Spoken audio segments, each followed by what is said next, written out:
Phil Scott today. We'll start with cannabis. Vermont has a new law related to marijuana that does more than 24 different things.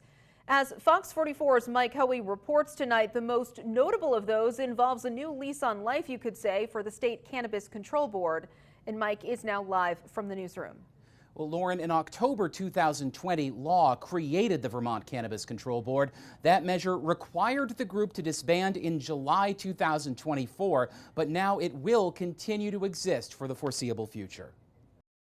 No state that has come before us has gotten rid of their cannabis board. But until Wednesday, Vermont's Cannabis Control Board was required by law to disband next summer.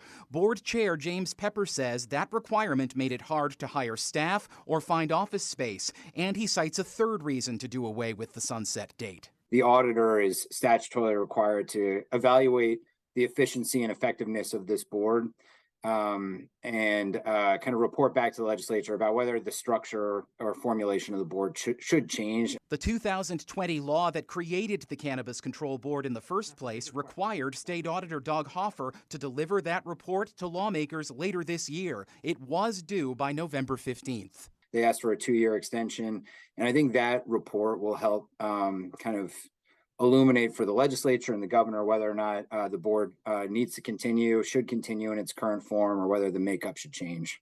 Governor Phil Scott appointed Pepper and the Cannabis Control Board's 2 other members in March 2021. It's neither a legislative body nor a judicial group, and the governor has told lawmakers because the board is also permanently independent of the executive branch, it regulates a multi-million-dollar industry without any accountability. He adds, quote, "While I have complete confidence in the current CCB, this lack of oversight creates the risk for future mismanagement, conflicts of interest, and other harmful impacts."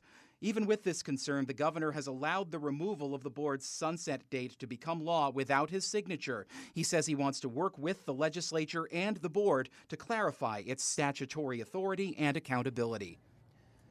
And Lauren, Pepper says the new law makes a series of minor tweaks to help navigate marijuana challenges that have come up within the past year.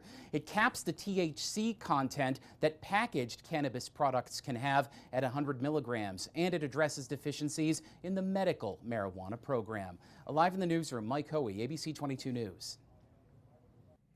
Now let's talk about some of the other action. Governor Phil Scott